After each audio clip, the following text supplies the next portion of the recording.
Aquí en Esferas de Poder vamos a dar la bienvenida a nuestro invitado especial en la entrevista central, el politólogo Daniel Pou. Muchísimas gracias por el gran honor de estar con nosotros aquí en Esferas de Poder. Bueno, don Federico, no nos habíamos visto desde el año pasado. Permítame desearle lo mejor para usted y los suyos en este nuevo año. Y pues muy feliz de poder compartir con usted este espacio, que es un espacio singular en la televisión dominicana. Gracias por estar aquí, don Daniel. Fíjese, 7 rondas de negociaciones, un preacuerdo firmado, reuniones, consensos y contactos, pero fracasó, esa es la palabra, el término que puede usarse sobre las rondas de negociaciones entre la oposición y el gobierno venezolano. El país que se abrió, sirvió como anfitrión y estaba tratando de fortalecer esos vínculos históricos que existen con Venezuela, de mediar frente a una situación sin par en Venezuela. El gobierno del presidente Nicolás Maduro ha ejecutado acciones que la comunidad internacional ha cuestionado porque entiende que coartan la alternabilidad y el ejercicio del liderazgo. ¿Qué significa todo esto para Venezuela, que está sumido en una crisis en términos del manejo del poder? Sí, bueno, desde que se convocó este diálogo, hay que estar conteste con la situación. El diálogo presentaba muy pocas posibilidades de llegar a si no una solución, podríamos decir, a una avenencia de las partes para empezar a construir un nuevo tipo de relaciones de poder entre el gobierno venezolano y la oposición.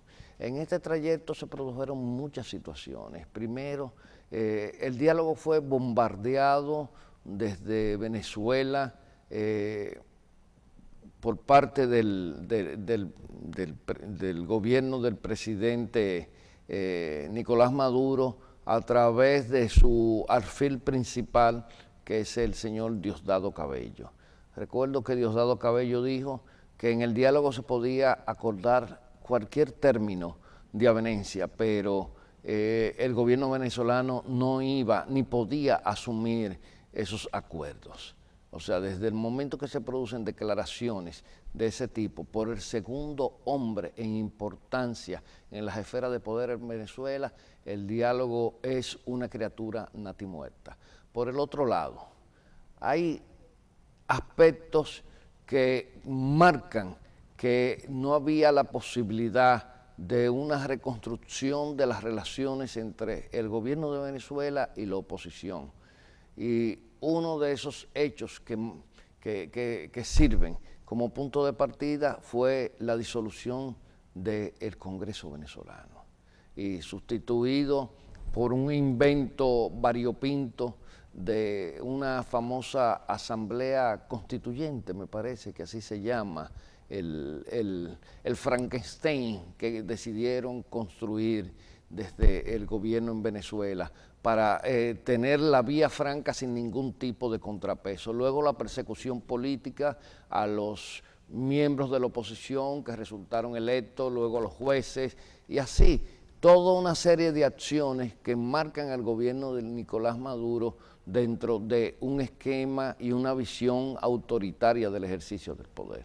En Venezuela lo poco que quedaba de democracia se ha deconstruido, o sea, se ha tirado por la borda y el modelo que ahora mismo transita Venezuela es hacia un gobierno autoritario, pero no tan solo un gobierno autoritario, un gobierno erráticamente autoritario que está destruyendo los cimientos y las bases, ya no tan solo de la economía venezolana, sino de la propia sociedad venezolana.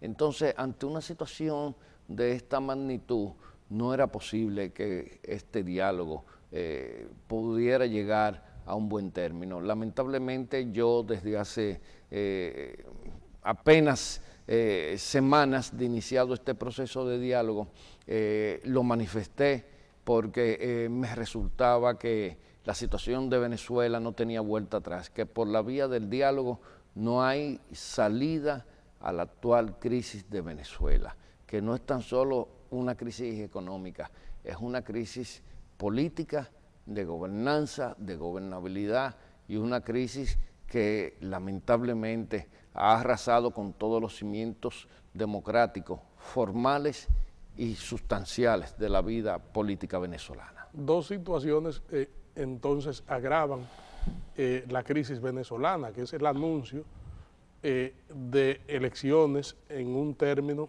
no consensuado con la oposición y también de la repostulación del presidente Nicolás Maduro. Mire, yo creo que la situación de Venezuela es como un caldo que ya no resiste un ingrediente más. Creo que el tema electoral pasa a ser un tema secundario. Y pasa a ser un tema secundario porque en Venezuela no hay ya ningún tipo de instancia que pueda servir de árbitro para que un proceso electoral en Venezuela pues, pueda ser visto de manera legítima y con la diafanidad que requiere un proceso de eso. Usted recuerda que en el último proceso electoral en que se participó con ciertas garantías, el gobierno resultó derrotado, que fue cuando se eligió el Congreso. Luego anulan el Congreso prácticamente y lo sustituyen por la famosa, esa asamblea frankensteiniana que se idearon ellos para reemplazar el Congreso, la Asamblea del Poder Popular, con visos de revolución cubana, pero que la revolución, en el caso de la revolución cubana se produjo en otro contexto. Lo que se ha hecho hoy en Venezuela es una caricatura de revolución, una caricatura vergonzosa a todas luces. Entonces, elecciones ya no tienen ningún sentido. Un proceso electoral en Venezuela no tiene ningún sentido porque todas las instancias de contrapeso en términos políticos y sociales en Venezuela han sido anuladas, los que no han sido desplazados por determinaciones de esa ola de populismo autoritario pseudo de izquierda que pregona el señor Maduro, han sido por la persecución ya encarnizada hacia los opositores venezolanos. Y le está hablando una persona que no me sentí en ningún momento identificado con la MUT, porque me parecía que uno de los graves problemas de la gente que componían ese bloque de la MUT en términos políticos no pasaba de ser de una representación corporativa de la sociedad, de un sector de la sociedad venezolana. El esfuerzo de mediación de la República Dominicana recibió el beneplácito de todos los sectores nacionales e internacionales. Incluso se creía que en ese diálogo final, cuando el presidente Danilo Medina anunció que tenía las actas de la firma de los acuerdos, había una expectativa de que por fin terminaría el viacrucis que vive Venezuela, pero ¿cuál es el precedente que queda de todo esto? ¿Cómo se ve a nivel institucional, a nivel político, la situación originada por todas estas reuniones que se celebraron en vano? Bueno, lo primero está que hay que valorar el esfuerzo que hizo República Dominicana, que hicieron toda una serie de personalidades importantes con peso político a nivel internacional. Entre ellos estaba el señor Zapatero, que fue la primera figura del gobierno español, en un momento determinado, canciller de Chile, en fin, toda una serie de personas que de alguna manera se han tenido una trayectoria, podríamos decir, que establece, que concita confianza en términos del escenario internacional. Pero lamentablemente el esfuerzo no consiguió su objetivo. Y no consiguió su objetivo por lo que todos sabemos, o sea, el gobierno venezolano se erige como una instancia podríamos decir, omnímoda frente al resto de la sociedad venezolana. Yo lo que creo es que el esfuerzo debe valorarse como positivo, pero este fracaso, el fracaso de este esfuerzo, empieza ahora a crear expectativas a nivel internacional con relación al gobierno venezolano, que lo puede llevar a un callejón sin retorno. La solución de Venezuela ya solamente se visualiza en dos términos: o una intervención internacional o una posible guerra civil, que es lo más probable que pueda suceder. Y esta guerra civil no se ha producido porque el liderazgo del sector chavista, encabezado por Diosdado Cabello en las Fuerzas Armadas, le ha permitido mantener una cierta consistencia y coherencia en los sectores venezolanos. Pero la posibilidad de una guerra civil en Venezuela no hay que descartarla. Y para eso debe irse preparando toda América Latina para que de alguna manera el escenario internacional pueda tener una respuesta adecuada frente a una situación de esa naturaleza. Ya cambiando de tema, la Junta Central Electoral anunció que reintroducirá de nuevo el proyecto de ley de partidos políticos. Esa normativa, esa pieza legislativa ha generado muchos debates y contradicciones entre los propios partidos, que se acusan mutuamente de entorpecer que eso se convierta en una realidad. Sin embargo, la propia Junta Central Electoral ha vaticinado que probablemente para las elecciones del 2020 esa pieza legislativa no tenga un final feliz, es decir, que se convierta en realidad. ¿Cree usted, además, el PLD en la reunión del comité político dejó a la libertad de sus legisladores respaldar o no la pieza legislativa, apoyar o votar en un sentido u otro? ¿Cómo usted ve el panorama en ese sentido?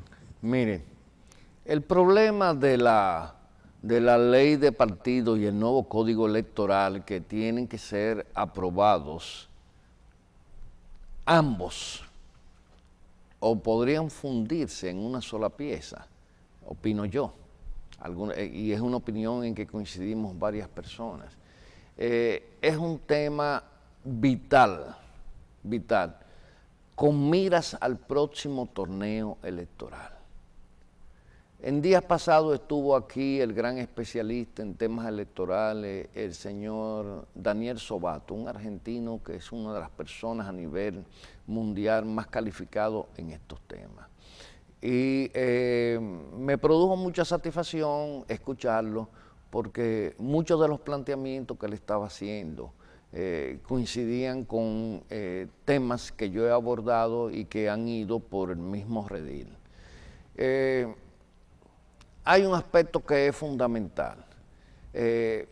La legislación electoral dominicana es una legislación muy débil, no garantiza transparencia, no le confiere a la Junta Central Electoral el poder necesario para poder regir y administrar un proceso electoral en el que puedan surgir complicaciones. Y por eso la Junta se encuentra en una posición muy frágil, muy endeble con relación a cualquier posible coyuntura que cuestione el próximo torneo electoral. Eso es lo primero, eso es fundamental. El tema de la ley de partidos, ahí sí podemos, hay mucha tela que cortar. Y tiene que ver mucho con el financiamiento, tiene que ver mucho con el ponerle freno a los recursos del Estado que se utilizan en las campañas electorales. Tiene que establecer garantías de que los partidos no se van a convertir en vehículos del crimen internacional, no tan solo a través del financiamiento, sino a través de que los partidos ejerzan de manera democrática la selección de sus candidatos. Todos sabemos que ya en pasadas elecciones se han producido influjos muy fuertes de sectores interesados para que los partidos postulen determinadas personas a puestos como regidurías, alcaldías, etcétera. Y para muestra tenemos ya suficientes botones. Ya muchos regidores han sido apresados en actividades delictivas, porque son personas que llegaron a esa posición por sus vínculos con el crimen organizado. Entonces, eso es una señal importante de que los partidos tienen que cambiar su visión, tienen que hacer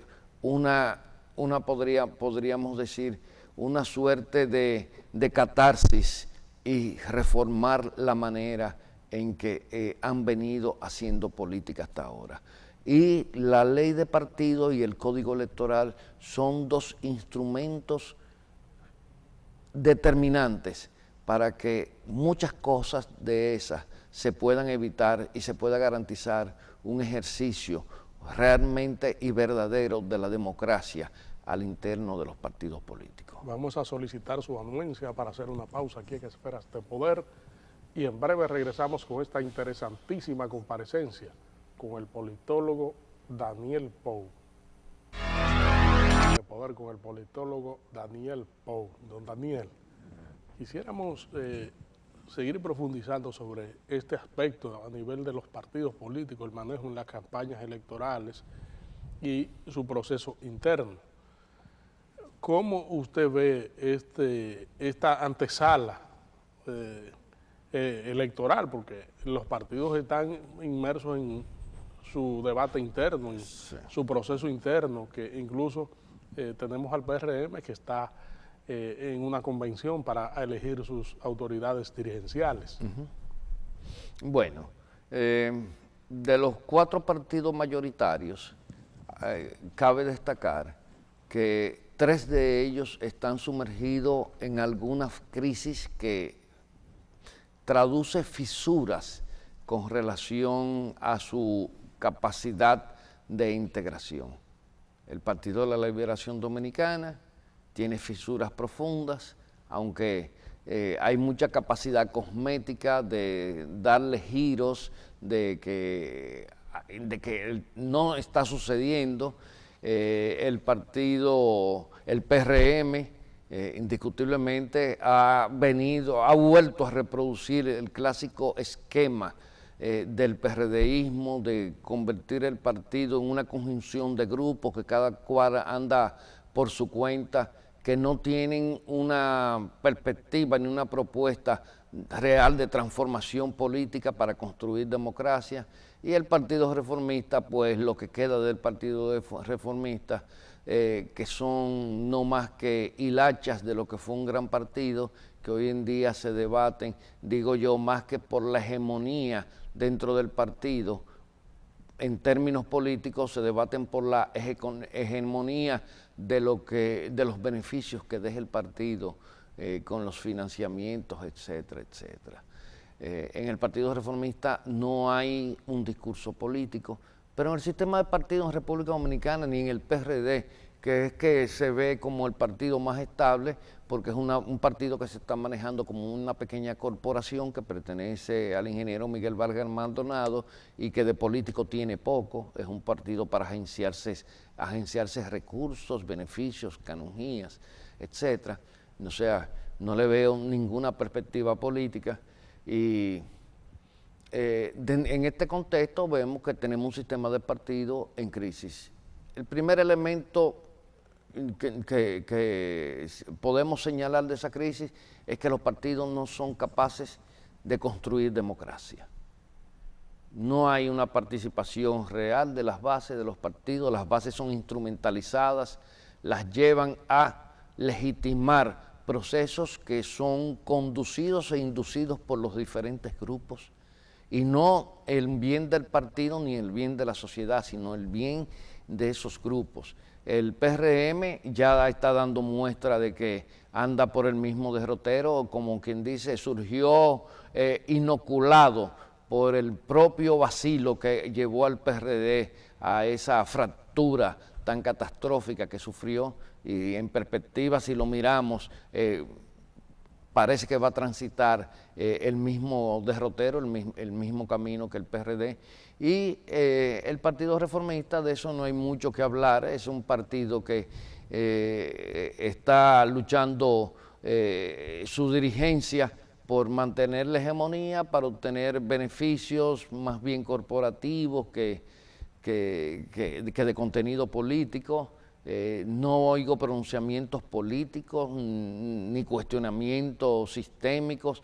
En el sistema de partidos políticos en República Dominicana no hay un discurso político, son cascarones vacíos, no hay proyecto de nación, no hay propuestas que se correspondan con la agenda nacional, no hay posibilidad de que tengan de manera monolítica consolidadas posiciones sobre temas de seguridad social, sobre temas de salud, sobre temas de seguridad, sobre los temas viales. No hay propuesta. Hay personas dentro de los partidos. Ellos, como profesionales, como intelectuales, tienen propuestas, pero los partidos no tienen propuestas. Por eso usted ve muchos partidos de la oposición marchando a la saga de un movimiento social como la Marcha Verde, porque esos movimientos han adquirido mayor prestigio porque tienen algún planteamiento, muchas veces no muy concreto, quizás un poco etéreo, aéreo, que más bien se diluye en consignas, pero por lo menos tienen algo. Los partidos no tienen nada. O sea, en República Dominicana el sistema de partidos está en su peor momento. Y lo peor del caso está en que ellos se han anidado en un espacio de confort que ellos creen que, como dice el pueblo, que se le está comiendo, y no se dan cuenta que el entramado de relaciones de poder sobre el cual descansa el sistema de partidos impide la reproducción de los partidos, la renovación. Por eso no hay renovación de liderazgo. Tenemos una gerontocracia política que vive circulando en el escenario, que no permite la entrada no tan solo de gente joven, sino de nuevas formas de hacer política. Entonces, se sigue apostando a la instrumentalización del ciudadano para legitimar la obtención del poder. Y creo que ya el pueblo dominicano tiene una cierta sospecha de lo que se está produciendo, y cada vez eso ha traído como consecuencia que la franja de votantes no comprometidos se haya ensanchando. Se proyecta que para el 2020 la franja de votantes no comprometidos puede llegar a un 40% del padrón. ¿Y usted sabe qué quiere decir eso? Que ningún partido tiene capacidad para alzarse con el poder en primera vuelta si no llega y establece un nivel de compromisos con esa franja de votantes. Pero no ese compromiso demagógico, tiene que dar señales veraces, señales ciertas. Aquí hay gente en el liderazgo político con los que he tenido conversación y digo yo, usted no tiene ninguna posibilidad si usted no hace un mea culpa público y asume compromisos. O sea, el que pretenda ganar las elecciones del 2020 tiene que ir a buscar sus votos en esa franja de casi 40% de votantes no comprometidos.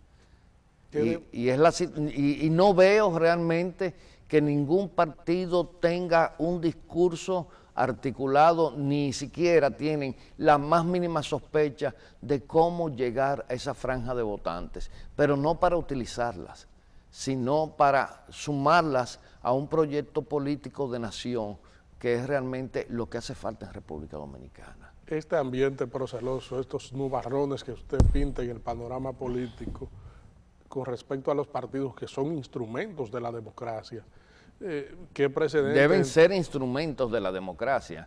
Aquí son instrumentos de una oligarquía política que justamente lo que no quiere es democracia. Lo que quiere es instrumentalización, corporativización de los partidos. Y eso es un tema que merece su debate aparte. Entonces, ¿cómo se ve esto de cara a las elecciones del 2020, donde los partidos tienen que conquistar el favor del pueblo frente a un electorado escéptico, tal y como usted lo plantea? Bueno, yo le voy a decir que el escenario hacia el 2020 no está definido. Quien diga que el escenario hacia el 2020 tiene las pinceladas suficientes para hacer una proyección precisa, con rigor, está equivocado. Aquí todo va a depender mucho de la capacidad que tengan los partidos. Primero, de renovarse. Segundo, de llegar al 2020 sin grandes fracturas, divisiones. Porque es posible que si se producen determinados movimientos telúricos en las estructuras de los partidos, aquí no hay presidente electo en primera vuelta. Y la segunda vuelta puede ser un tremendo desastre. O sea que realmente en el panorama usted no ve ninguna alternativa que pueda surgir momentáneamente, tal y como plantean algunos sectores. Bueno, aquí puede surgir una tercera alternativa. Algunos piensan que puede surgir del PLD. Algunos piensan que esa tercera alternativa puede surgir tanto como resultado de una fractura dentro del PLD como una fractura dentro del PRM. Ahora, el surgimiento de una tercera alternativa implicaría un grave problema para el sistema electoral dominicano. Y digo que presentaría un grave problema para el sistema electoral dominicano porque serán unas elecciones que se celebrarían dentro de un contexto de sospechas y podríamos decir refractación del sistema, que el gobierno que surja puede ser visto con poca legitimidad. ¿Tienen tiempo los partidos de recomponer cualquier situación crítica interna y expresar esa unidad interna de cara a las próximas elecciones? Bueno, mire, Federico, tienen tiempo hasta para morir todos, le voy a decir, tiempo siempre hay. Lo que no se evidencia es la voluntad de que eso suceda. Hasta ahora no hay en ningún partido señales que le den a usted una pista de que está surgiendo esa voluntad que pretende reconstituir a esas organizaciones políticas. No, todos están en un nicho de confort que les ha dado muchos resultados hasta ahora, pero que ha llegado a un nivel de agotamiento que puede dar al traste incluso con los pequeños elementos de democracia con que contamos en República Dominicana. Lamentamos que el tiempo haya terminado en una conversación tan fructífera y orientadora como esta. Esferas de Poder siempre será un canal abierto. Bueno, muchas gracias, me dispongo a sus órdenes para cuando usted lo necesite y pues para mí es un privilegio compartir este programa con usted y con el público que le sigue. Gracias, amigos televidentes, por habernos acompañado en esta interesantísima comparecencia con el politólogo Daniel Pou. En breve, el análisis con Nelson Rodríguez aquí en Esferas de Poder.